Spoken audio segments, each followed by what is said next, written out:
Sejam bem-vindos a mais uma edição do Conexão Ibérica, o seu noticiário semanal que aborda a notícia que marca em Portugal e em Espanha. Comigo, para mais uma edição, tenho o meu colega Pablo González. Olá, Pablo, tudo bem? Tudo bem.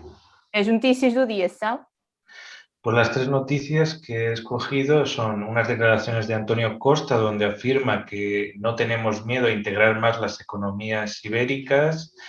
Después un artículo de opinión mío sobre hispanidad, ciberofonía e iberismo. Y por último una noticia del profesor Espina Barrio, que es nombrado nuevo miembro de la Real Academia Europea de Doctores. Então vamos começar com o António Costa, que esteve presente em Sines para assinar um acordo com a Repsol, acordo este que vai levar ao maior investimento estrangeiro em Portugal na última década.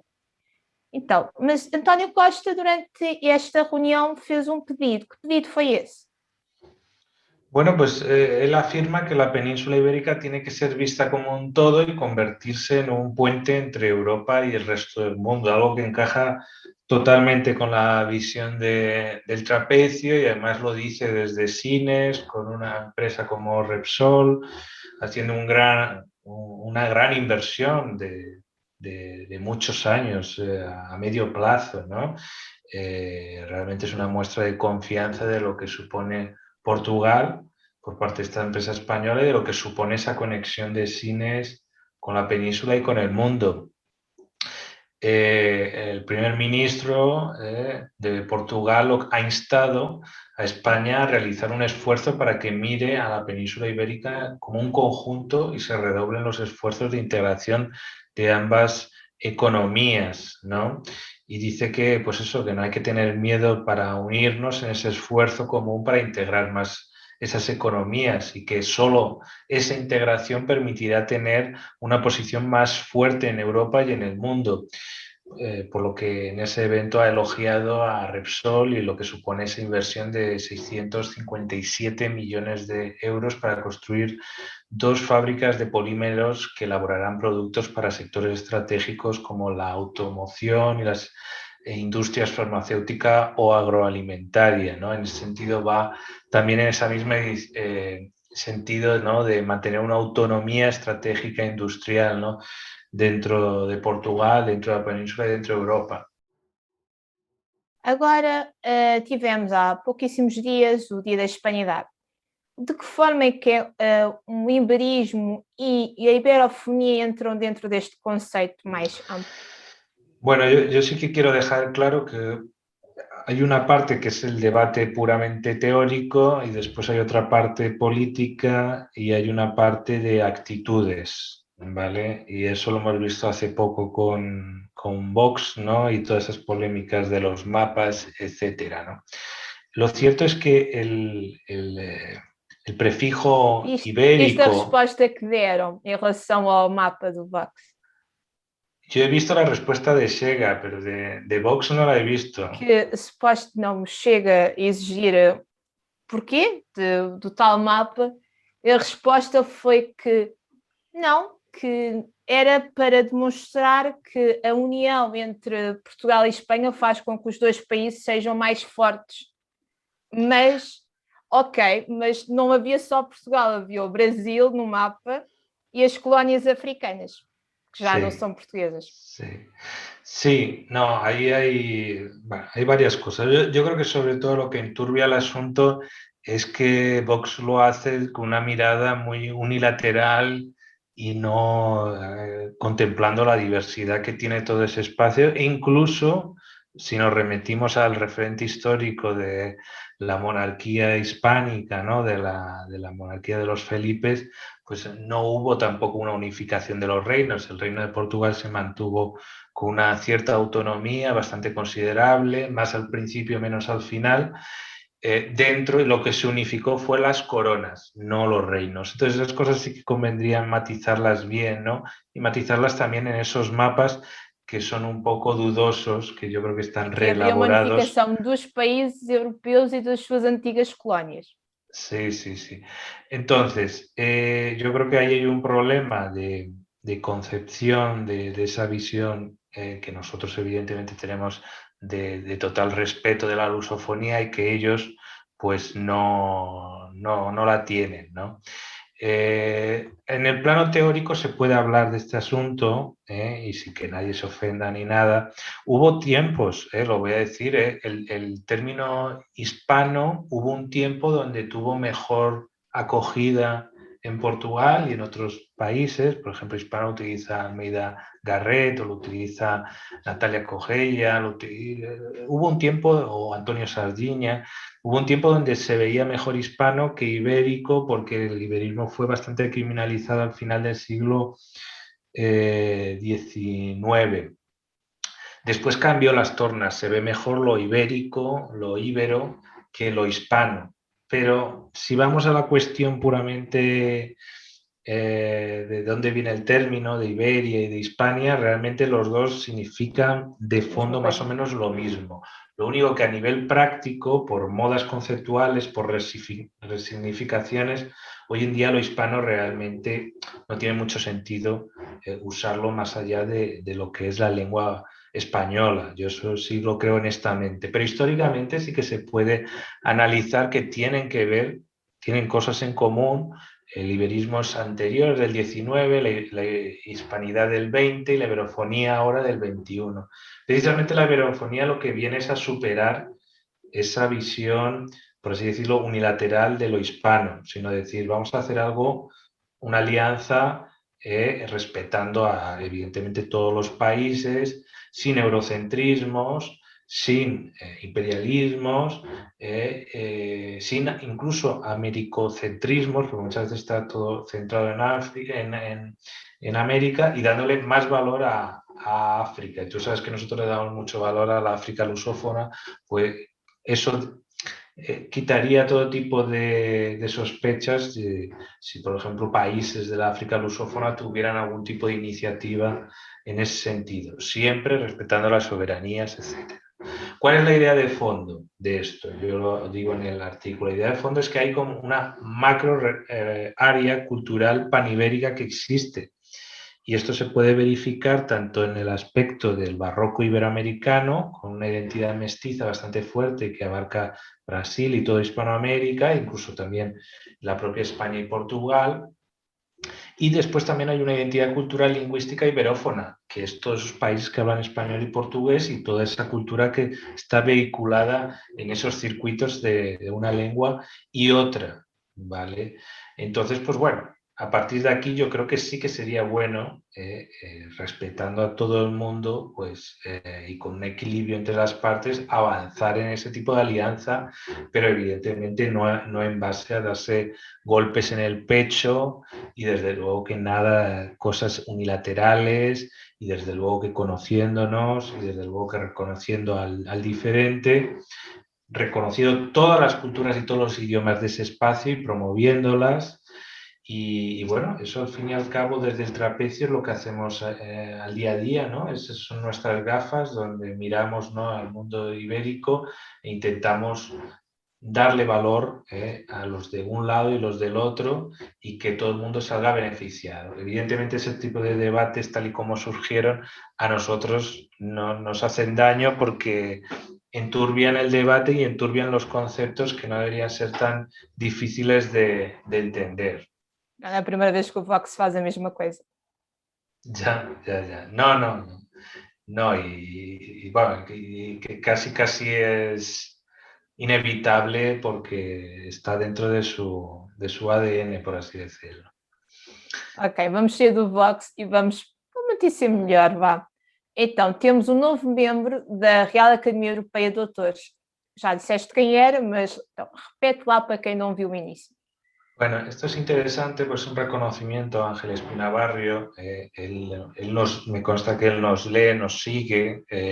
Yo tengo unas relaciones bastante buenas, y realmente es uno de los pioneros de la antropología de Iberoamérica desde la Universidad de Salamanca, y tiene muy buenas relaciones con Portugal, siempre las ha tenido, especialmente en La Raya.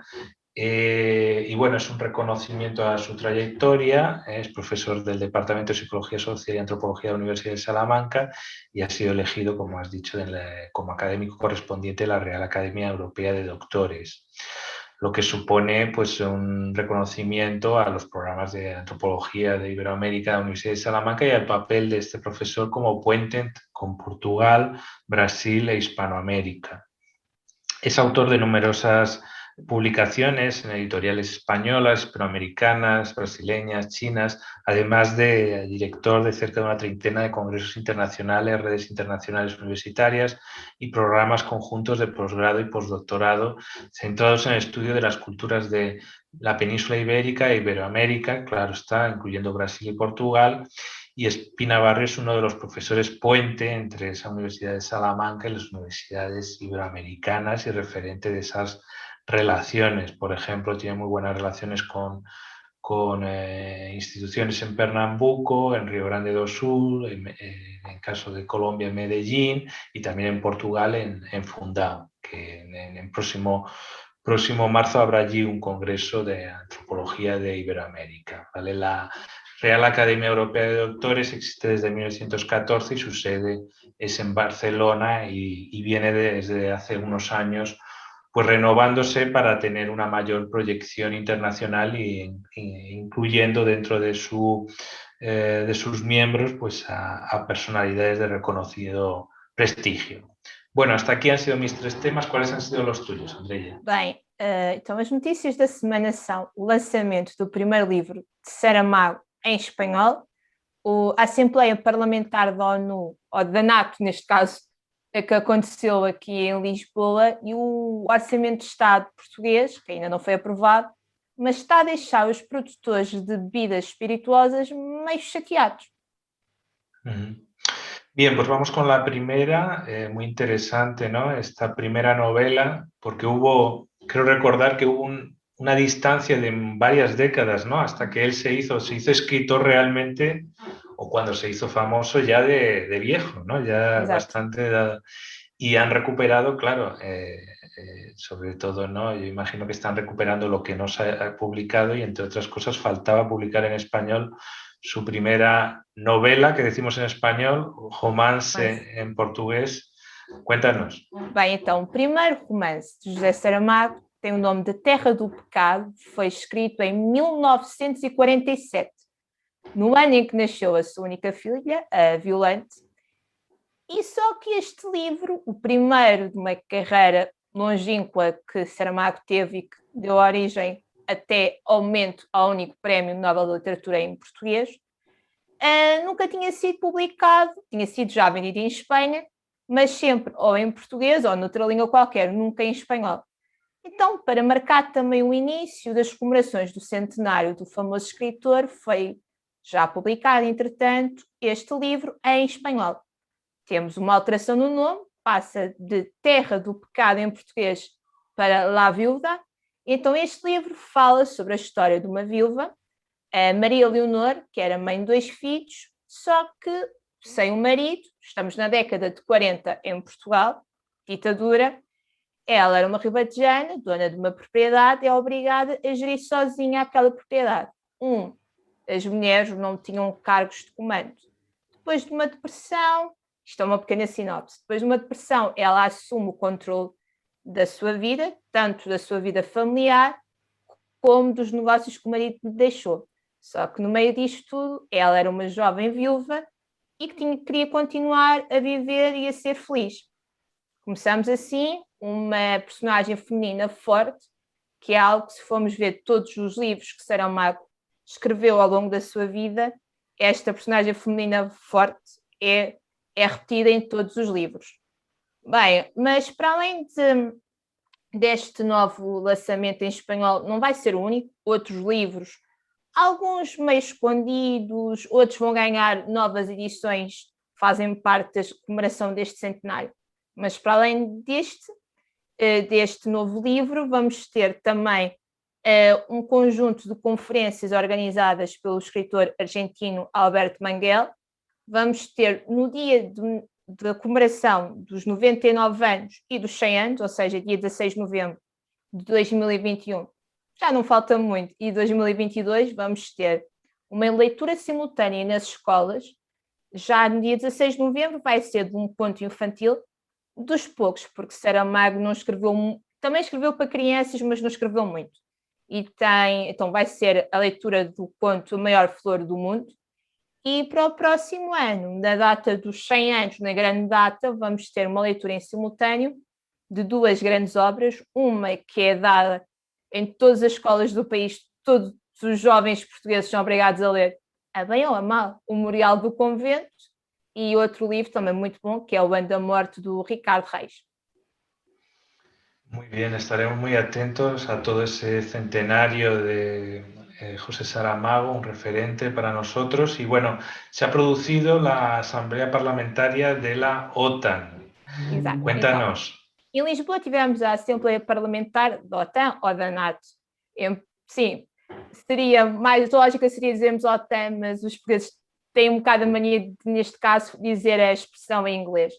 Então, esta Assembleia, que aconteceu aqui em Lisboa, teve vários representantes portugueses a falar e vamos começar logo com o primeiro-ministro. Então, António Costa relembrou que Portugal foi um dos países fundadores deste grupo do Atlântico Norte e que estamos a falar de um grupo que ao longo das décadas tem conseguido manter. Mas qual é que é o sucesso, vamos assim dizer? Então, Costa referiu que ao longo dos anos os países têm conseguido evoluir e adaptar-se à necessidade de estarem unidos, já que nenhum país sozinho, no mundo que está outra vez a se tornar bastante polarizado, consegue enfrentar os novos desafios que temos. Ou seja, que nenhum aliado tem um peso maior que o outro. Mais ou menos era o que ele queria dizer. Para além disso, que é necessário continuar a lutar pela paz global e pela coesão. E algo que Costa também já tinha falado e tudo quando esteve presente no Fórum de La Torre, que é necessário olhar com maior cuidado para o Atlântico Sul, tanto para a América Latina como para a África. No caso do presidente Marcelo Rebelo de Sousa, voltou a lembrar de tudo o que aconteceu no Afeganistão. Stolberg, o secretário-geral da NATO, descreveu mesmo esta situação como uma tragédia. Cá em Portugal recebemos, acho que já referi isto no programa anterior, recebemos parte da seleção feminina de futebol do Afeganistão. As raparigas, entretanto, já estão a treinar e viram muitas delas pela primeira vez o mar. Foram levadas porque a cidade de futebol fica em Oeiras, ou seja, fica também já próximo da linha costeira. Foram levadas da cidade de futebol ao mar, muitas delas não tinham visto o mar, o que para nós, tanto para portugueses como para espanhóis, crescemos virados para o mar, não ver o mar é algo bastante estranho para nós. Tanto Marcelo como Costa, até como Eduardo Ferro Rodrigues também esteve presente, defendeu que é necessário uma NATO e uma União Europeia unidas, com uma voz predominante no mundo, e que Portugal, aquele papel diplomático defendido sempre por Portugal como uma ponte, um elo de ligação entre os diferentes continentes devido à sua centralidade estratégica, vamos assim chamar. Ok, então, nesta reunião, foi a reunião número 67, falou sobre solidariedade, defesa da democracia, à exceção da Rússia e da China. No caso, a exceção da China, que está a incomodar Taiwan, mas no caso português é sempre também vista com particular preocupação devido à situação de Macau. Falou-se de alterações climáticas e também da guerra tecnológica. Presente nesta reunião esteve Nancy Pelosi, a representante do Senado norte-americano, recebeu e tudo um prémio, o Human for Peace and Security Award, ou seja, devido ao todo o trabalho que representa, não só como política, como mulher. E Pelosi disse que as mulheres têm um papel muito importante, tanto na luta contra a corrupção, como na ascensão da democracia. E vamos ver, porque é engraçado, porque nos países onde as mulheres são os chefes de Estado, as chefes de Estado neste caso, as taxas de corrupção são baixíssimas ou inexistentes. A Nova Zelândia é um exemplo bastante importante e a própria Angela Merkel. Então, a próxima cimeira vai acontecer de 29 a 30 de junho de 2022, vai ser em Espanha, e Pedro Sánchez pretende que nesta reunião seja já definido um novo conceito estratégico para a organização.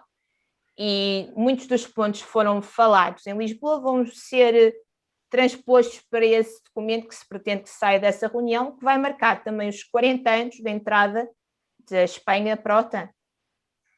Sin duda va a ser uno de los grandes eventos del año, ¿no? Vamos a ver si efectivamente la OTAN se reforma y encuentra su ubicación en beneficio de sus integrantes o si realmente hay intereses diversos y no logra encajarse en este nuevo orden internacional. Recordemos que los países anglosajones están haciendo también en paralelo una alianza, lo que ha despertado muchas tensiones, ¿no? Con Francia, con el bloque europeo, ¿no? Y bueno, de este tema hemos hablado, ¿no? De la importancia también del Atlántico Sur. Muy bien, pues estaremos atentos y le daremos seguimiento. Por último, una noticia de economía. El sector de bebidas se queja, ¿no? De los impuestos allí en Portugal. Coméntanos. Bem, esta queixa já estava a acontecer, mas devido à apresentação do Orçamento de Estado ainda piorou um pouco. Então, o Orçamento de Estado português já foi apresentado, ainda não foi discutido e já temos o Presidente da República a dizer calma, se isto não for aprovado, teremos que ir a eleições. Mas enquanto não sabe se é ou não é aprovado, o setor de bebidas está-se a queixar. Isto porquê? Então, no Orçamento de Estado está descrito que os impostos sobre o álcool e o tabaco vão aumentar 1%. Esse 1% é visto como excessivo pela Associação de Cervejeiros, que diz que está muito desiludida. E a Associação de Produtores de Bebidas Espirituosas, como é o caso do Licor Beirão, que é a maior empresa exportadora deste tipo de bebidas em Portugal, diz que devido a esta carga fiscal bastante elevada, muitos dos seus associados, especialmente aqueles que estão no Alentejo, numa situação, uma zona ali de fronteira, começam a olhar para a Espanha com bons olhos para poderem ir destilar, para poderem produzir para a Extremadura ou para outras regiões da Raia. E então, para além de uma carga de impostos muito elevada, também não podemos esquecer, devido à pandemia, os bares, as discotecas estiveram fechados. Aliás, cá em Portugal abriram no início deste mês de outubro. Ou seja, houve uma queda bastante grande e a Associação acredita que vai ser necessário 5 anos para poderem voltar aos valores que tinham em 2019. Em 2019 eles tiveram um ganho de 837 milhões de euros. E por isso mesmo é que pedem que, já que vão demorar tanto tempo para voltar a ter um ganho deste género, pelo menos que não se aumente os impostos excessivamente. Mas voltando ao Orçamento de Estado português, então, em linhas muito gerais, então, o ministro, o João Leão, acredita que as contas públicas, o déficit vai descer para 3,2%, a taxa de desemprego vai ficar em 6,5%, que é o valor mais baixo desde 2003. Isto que é muito falado pelo governo português foi que na última crise económica a taxa de desemprego era quase o dobro da atual que temos. Estamos ainda dentro de uma crise sanitária. E, para além disto tudo, a dívida pública portuguesa, que é um dos grandes males nacionais, também irá descer, mas para um valor considerado ainda, como é óbvio, muito excessivo, de 122,8% do PIB. E no meio desta história toda do Orçamento de Estado, temos os combustíveis em Portugal a atingirem, em algum caso, os 2 euros por litro. E os portugueses a fazerem romarias à Espanha. Tivemos a peregrinação de Fátima, agora temos a peregrinação aos postos de combustível espanhóis. Muy bien, pues también daremos seguimiento a este tema. Obrigado, Andreia. Este ha sido el repaso semanal de las principales noticias en la península ibérica. Nos podéis encontrar en eltrapecio.eu y seguirnos en redes sociales y YouTube. Nos vemos en la próxima edición. Muchas gracias. Até a próxima.